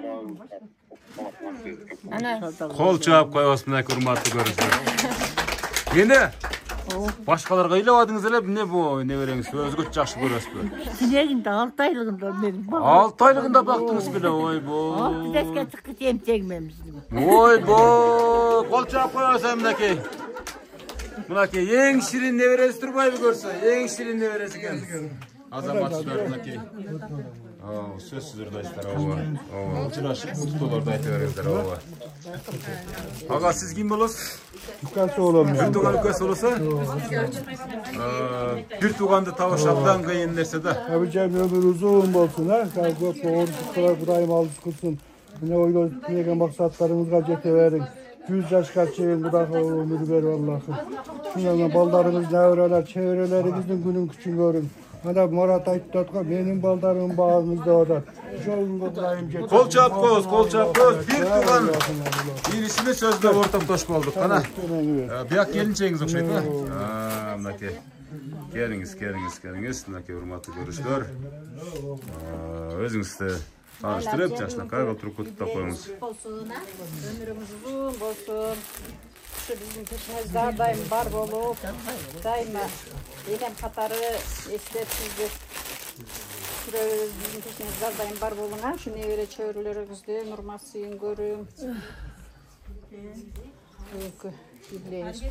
Кол чаап коесуна жебизин да сөзүнө жакшы калтырып келиңиздер. Сиздер куттайсыздарбы? Бияк өтөңүз. Мынакей сарпайларын жакшы калтырып тапшырып жаткан учурлары. Мынакей дагы бир жакшы болгон чапан. Кол чаап турабыз, урматтуу көрүүчүлөр. Урматтуу катышуучулар. Абдан сонун көрүш. Ар бириңиздердин үйүңүздөргө буйрусун. Амин. Не септен жакшылык болсун. Бияк ким болот? Келиңиздер болот, Сизге курбун эле. Мынакей, сизге курбун илап келдим деп келиңизчи. Калоо тилек. Энебиздин өмүрү узун болсун, ден соолугу чың болсун. Ар дайым ушу балдарын көрүп, сый урмат болуп жүрө берсин. Мен ушу кайнысынын келини болом. Биздин кайныбыз жок болгондуктан ушу энебиз тарбия берип өстүргөн. Биз да толкундалып сүйүнүп турабыз. Көп жашасын, жүзгө чыксын, азамат. Бул жак дагы эң жакын адамы? Кимиз? Мен кош населе болом. Кош населе болом. Кош населе эң жакын адам болот. Өмүрүңүз узун болсун. Ар дайым ушундай төрүбүздүн көркү болуп жүрөңүз. Биз кошуналардын арасында биздин төрүбүздүн көркү да. Биз дагы өлө жакшы көрөбүз. Анан менин кайнем да өлө жакшы көрчү да. Eceme varıp geleyim, ecem çayını içip geleyim. Жақын дөніп кетті қайындасы, жақсы аялы гел, түпчелем мыяға. Ecem çayını içip geleyim de öyle canım kalçılı. Şu tuhanınız olsun ha. Ömrümüz uzun olsun. Ardayım şimdi terözün görkü oturuyorsun. Rahmat. Azamatsı. Sonun sözü. Bir ene özgüler dep koyup sırası ırdays bıcağı söyleyip bir ayta veriniz. Kut bolsun. Yine siz kimisi olası? Men öyle koşnası bolom. Dostu bir çeti dep koyun. Budağıyda bolom bir çeti. Kiçine balasının kaynacası olom. Bu tutkancı 85 yıldığınız kut bolsun. Bunday yaşındağı dalayın, yaşanız. Baldarınızın töründe şüttük balpay oturuveriniz. Bu tutkan ecenin jakşı sapatları, özü bilimdi, savurdu. Tutkan ecenin özü apasını tartkan. Apası şunday ayal ele. Apası ayköl, ayabay jakşı ayal bolğun üçü tutkan eceni жалгыз bolup kalbasın dep özünün üstüne ayal alıp berip oşol ayalından janakı bala ükalar var. Tutkan ejenin apası ayabay savurdu, akıldı, jakşı ayal bolğun. Tutkan eje özü palban, şunça balanı tarbiyalap hiç kimge jaman jakşı söz aytpagan. Bizdin şu arabızda sıylı ejemiz tutkan eje. Uşul ayıldın sıylı aksakalı. Bunday yaştın dalayın yaşap şu tördün körkü olup jüreversin. Baldarı şu silerdi çakırıp eme kılganına çoğun rahmat baldarına. Baldarı da gayabay tartıptı jakşı. Tutkan ejenin bir kızı şu Salamat degen kızı palban, özün tartkan bulakçı, en işlerge düşkön, özü iyilap iştekeni süyleyelbey koydu o. Bu tolkundanı da yine tolkundanı. Oşol özün tartkan, tutkan eje de oşondoy palban, oşondoy jakşı ayal ele. Rahmat ene, rahmat var bolun siz de oşunday. Baldardan aslında urmat seydi bütün sizde bu da kalsa ene. Sizin de uyuğuzga barıp kalışı mümkün eğer baldarınız görüp otursa bu da kalasa. Gündördün bir gündöründe. Amin. Nasip kılsın. Har bir ene şunday niyet kılat. Birok sırtına çıkar albaydı. Oşo neska kılar urmatı baldar kızlar. Allah Teala nasip kılsın şu gündörde. Azamat. Yemeyene, buna o şeyde janatan beri bir yekene oturat da. Kim boldu eken degen oy geldi. Sana sizde kişilerimde çim tuturgan mı? Yine söz sizde yemimdaki. Büt yaşlardın bari söylep bitti. Söyle öyle koyunca bunu kritik alayıverem. Ne bari bir kritik kızlarınız kritik kılıpsızda bugün kritik alap. Kanday adam eneviz aytın çıkana bir. Bulunkoz birge çoğ oygonbuz. Bir çokulaşça meselek. Benim ağam bolat bunun çalı. Ağam yemi gözü bolup şul urmat sıydı bala çakasının urmatın görüp жүрse bolat ele. Akam getip kalıp kuturdu.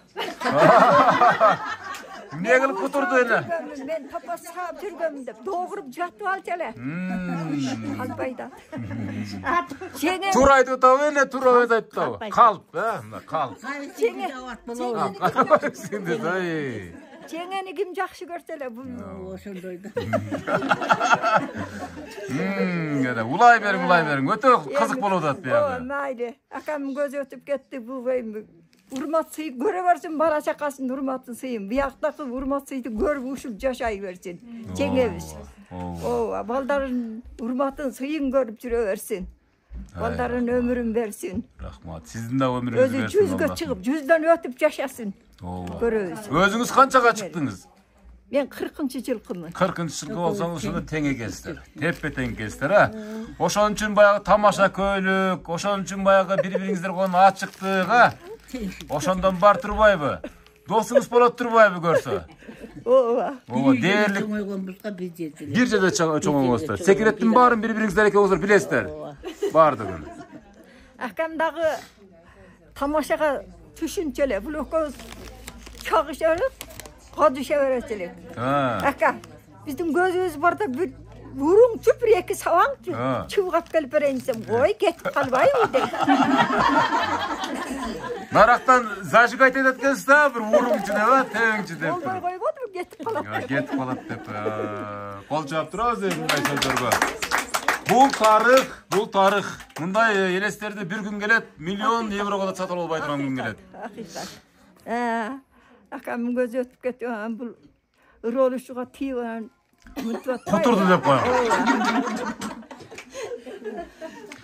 Ene, bir ırda perbeyiz bu şu dosunuz üçüncü bir. Жақшылығыңыз болса bir kıngıldap verin gana.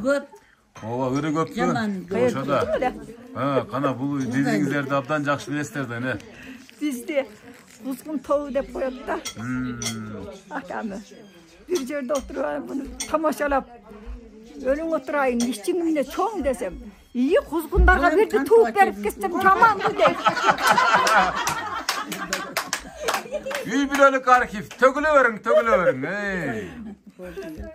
Ölüm oturayım. Anam bayağı gelip geçe uçtum da. Ölüm oturayım. Ne tuğdum? Uğur mu kız mı desem, özüm bilem de deyip. Naymışın ayakən de deyip. Turaydı da mı? Kalptaydı. Benim bir vak karmaşmasam ya göngül çıdavay. Göngül gönçüy. Ova. Жақшы. Енебіз абдан чечилип берди. Ушунчалык чечилип берди. Бар болуң сене. Көп жашаңыз сиз дагы мына досуңуз менен ушинтип сырдашып, ушундай жаштакай күндөрдү өткөрөңүздөр. Кудай кааласа, бир туугандай элебиз. Ооба, бир туугандан да жакын экенсиздер, эне чынын айткандачы. Кудай кааласа. Бар болуңуз эне. Ömrün bersin hem Kuday kança yaş versin, şunca yaşay versin. Akamın gözü ötüp gitti. Baldarın urmat suyunu görsün emi. Ova, çamanlıklı görmesin. Urmat suyunun üstünde olup gitsin. Azamat. Kol çap koyun sen eviske. Uşunçalık sonu sözdör tөгүп berdi. Kana yine siz emi? Emi bul. Menin çalım menen klassdaşıkın ökö 41-ci жылkı. Bunun apası ayıva жақшы albılğın, bizge komşeli.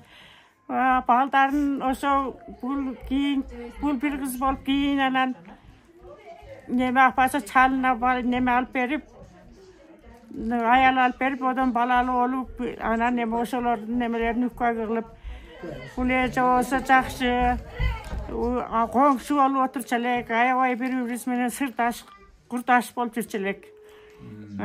Oşo ecemiz. Meni sapatım ayt, men jamadık. Oşonu aytdың, oşonu. Biz siz жақсы элеңиz, ашпар элеңиz. Endi sen keyin algan jakın. Baştalga da suragan jok seni. Men sapatım suragan. Yine sinçini gelip bakmaz. Kana, emi kanday adam? Ayava жақсы ayal bular, ayava жақсы ayal ele komşu oturçalek. Biri-birimizden neme özü ayatçamasalek. Çalı menen çalımı neme olup жүрчүлек mal bagışıp. Жақсы, bala çakasını жақшına hizmetlap, sıylap, soň oytup, uşulardın günü üçün görüp atat. Baldarına, kızlarına rahmat, uşu apasını çoğutup, bala çakası menen uşu nemesini ötközüp, tulgan gününü ötközüp. Ene gündördün bir gündördüne ekoňuz 4 gün baram kuda kalasa, üçöňüz 4 gün öten baram kuda kalasa. Barsaňar dem kuda kalasa baldar o. Onun çalı var, onun çalı koyunu bir ötkörür. Çal var deseniz ha? Çalım. Oşo gündü ekoňuzlar bir ötkörüňüzler kuda kalasa. Ene üçün tilek kıldı. Kuda kalasa baldar ötközüp. Sen menen bir ötkör, o da ötkörürdü. Oşente özü. Çalap mökö. Tınçılık bolsa çalıň menen oşonda buqqana tartışılasın. Ökö buqqana tartış kılıp tutnesinde ökö atalary neme eken da.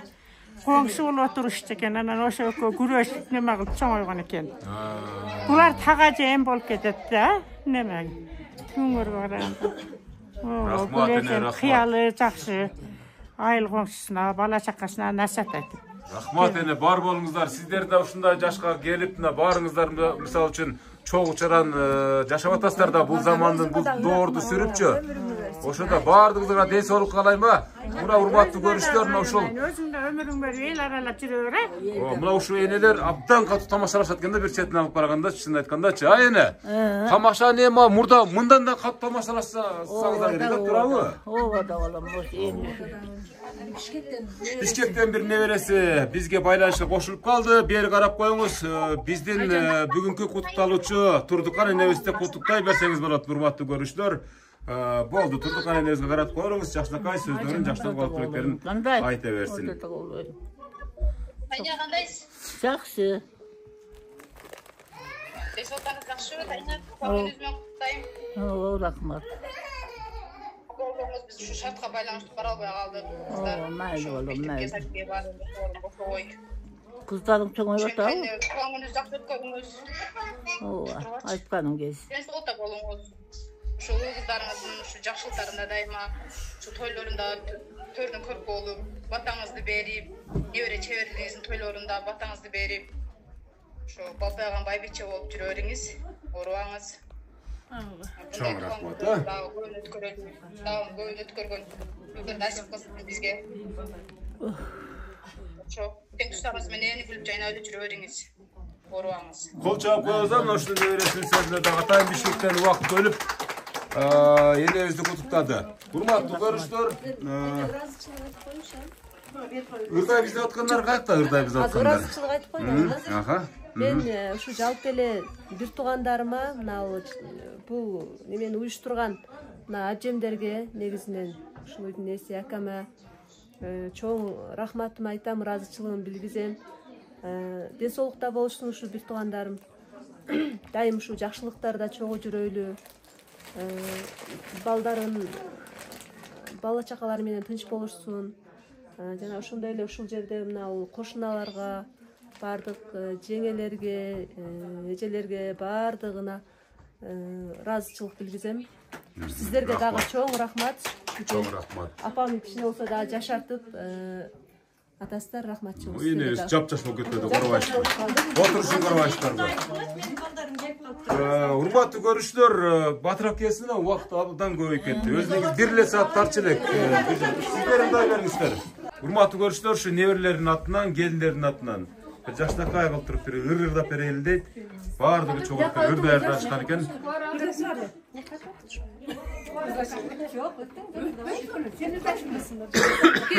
Бурдагыла. Bir sonumuz bir çıkarma tartılap beriңиздерчи. Kana.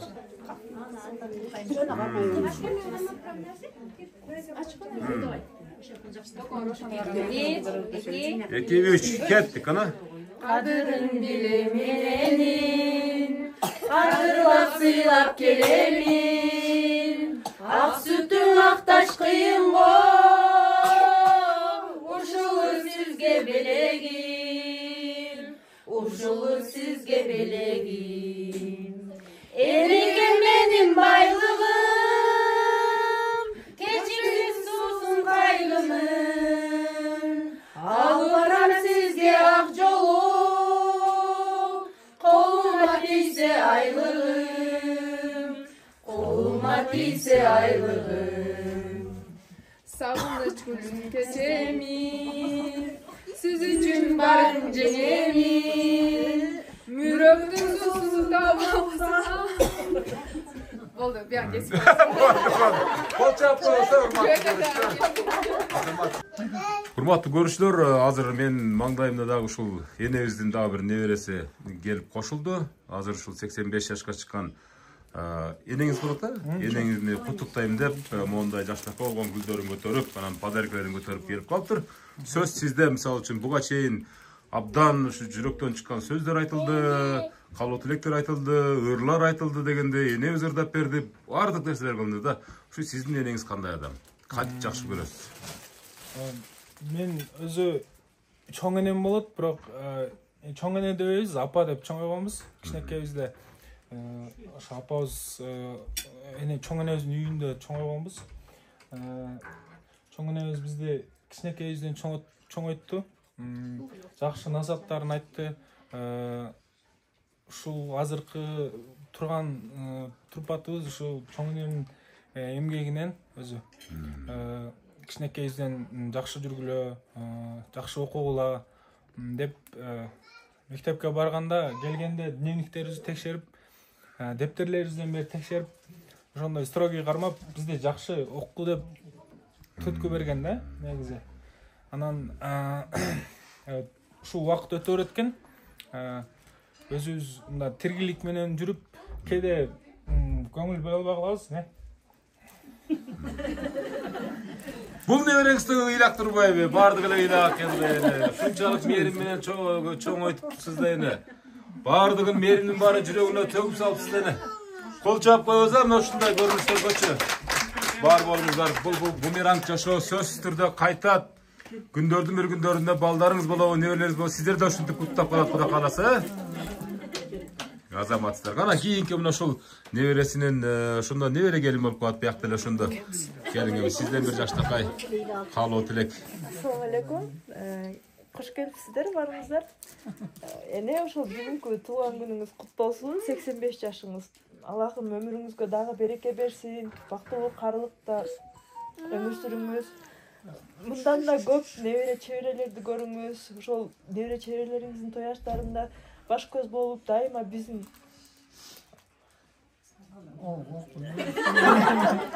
Okuy деп koyun ene, kандай adamsыңар деп koyun. Bizim jakşılıklarımızda baş göz bolup жүрө берсин. Enem бар биз сыймыктанабыз. Ушул үйүбүздүн көркү дайыма энем деп келебиз биз дагы. Ошол дайыма бар болуңуз. Kol çap koyuңuzlar, урматтуу барыстар. Ene dagı bir jolu tuğulgan günüңүz kutlu olsun, jubileyиңиz kutlu olsun. Köp jaşaң, orubaң, hiç kaçan. Jalan koydun görüp olup жүрөңүz ha ene. Sen de uşundayım. Dayı meri sütü diyor. Rahmat. Biz o şu kentlerden görmüştük. Rahmat. Ene, ya menin şu programmanı jыйынтап atkanda bir enelerdin bir sonun çıkarmasın har dayım жазып kalam da ene. Sebep degende sizdin ırdagan үнүңүздү, өңү түсүңүздү, o sırtta жүргөн, жана окшогон эң жакшы көргөн неберлериңиз угуп, жанынан көргөндөй болуп, кусалыгын жазып жүрсүн деген bir максатта. Ene, ошон үчүн bir жакшы bir çıkarma. Ene ырды айбырдыбайбы? Айтып бериңчи. Ырды айткан мынакей. Ырды айткан эч ким жалган айттырбайт, урматтуу көрүштөр. Мынакей энебиз ырдатканы бир аз тапшырмаларды берип аракет кылып атабыз. Кудай калса энебиз bir Улудун улун жетелеп. Ошону. Кана эне. Кана кеттик. Kızılır tonu tötölüp, kızlardı baktım böpölüp.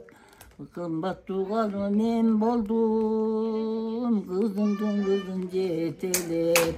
Ay azamat. Ulubur tönü tötölüp, ulardı baktım böpölüp. Kımbat tuğalı men boldum, ulum jetelep. Ay azamatı. Sen de mına ушундай куракта ырдын.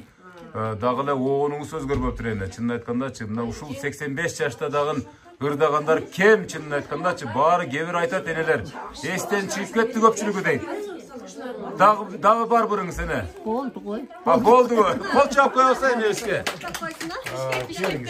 Небереси деп Бишкектен мынакей жашнакай болуп туруп бир жаштага куттуктоосун билдирген атат. Апа бүгүнкү 85 жаш юбилейиңиз менен чын жүрөктөн куттуктаймын. Бул эми 85 жаш деген бул жөн эле сандар эмес да, бул ошо бактылуулукту сүйүүнү, балдарыңызга берген мээнетиңизди деп эсептейм. Буга чейинки айткан сөздөрүңүз, талим тарбияңыз биз үчүн чоң сабак жана сыймык болуп эсептелинет. Эми сизди аябай жакшы көрөм апа, көп жашаңыз, балдарыңыз, неберелериңиздин, чөбүрөлөрүңүздүн ошол кучагында, сый урматында дайым жүрө бериңиз апа. Ден соолукта болуңуз. Чоң рахмат. Кол чап коебуз, урматтуу көрүштөр. Мынакей жаштакай небересинин сөзүнө ортоштош болдук. Майли болуптур. Мынакей урматтуу бүгүнкү Турдукар энебиздин жалпы ушул иш чарасына, юбилейдик иш чарасына катышкандар дээрлик 1,5 сааттан ашык убакытын ушундай сүйлөп энебизди куттуктаганга аракет кылдык, бирок ушуну менен гана чектелип калбайт. Биз бүтпөйбүз бул сааттар аралыктарында абдан көп сөздөр калып кетти, бирок бардыгы жүрөктө калды эне, чынын айткандачы. Эми эне ушул программаны жыйынтап жатып ушул сизди куттуктап, ушундай көңүлүн көтөргөн балдар кыздарыңызга, неберлериңизге бардыгына бир алакан жайып бир бата берип коюң, программаны жыйынтыктайлы. Кана Омин. Ана балам келип каласыз да. Жок, сиз бере берсеңиз программа, ал балаңыз кошуп кое берет, тартып деле мага салып кое берет. Омин. Кана Омин. Zamanımız tınç bolsun. Balam sen bolsun. Şunday dayım elin arasında Elden biz koşulan kempir kümpürlerden bu gönlün götürüp 18'ge yaşatıp koyup yürüyor. Buna oturgan men dep gelgen şu oturgan meymanlar rahmat sizlerge. Men uzattap gelgen kolu komşum, ece singdim, tuğandarım, baldarım, bardığınlarga uzun ömür dileyin. Menin yaşımı versin bardığınlarga. Uzak desegiler. Sen de uzun yaşamın eldigim ettiriyor ha. Tınçılık bolsun, zaman tınç bolsun, dasturkun jayılıp dursun. Bala çakanın ömür uzun bolup baktulu yaşaylı. Hurmatlı görüşler minakey. Kas katar tizilgen Turdukan Enebezdi kutlap bergenlerдің бардығына Allah Taala razı olsun. Ança koşulup kalgan kutlukdayım degenlerдің bari meni WhatsApp'ım var, alda жазып koyam, ошого салып койсо мен монтаждап атканда кошуп коемун. Буга чейинки программага катышып, активдүү өзүнүн ойлорун ортого салып, энебиздин болушунча көңүлүн көтөргөндөргө бир кол чаап коебуз. Кана бир кол чаап коебуз. Эне ар дайым бактылуу болуңуз. Кудайым 100гө чыгыңыз. 100 жаштык юбилейиңизде Кудайым насип кылса, мен дагы келем ушинтип бакылдапчы. Мага чейин оорубай, сыркабай, күчтүү, кубаттуу болуп жүрүңүз, жакшы туруңуз эне. Аман эсен болуңуздар. Программа жактыбы эне? Жакты, өмүрүң узун болсун. О, мен айтканыңыз келсин. Жакшы туруңуздар, баарыңыздар аман эсен болуңуздар. Gelip çırağını çıkarıver balam. Hurmatlı görüşler, dasturkon jayылып, туган күндүн, юбилейдин жышаны 23 алат. Кудай кааласа.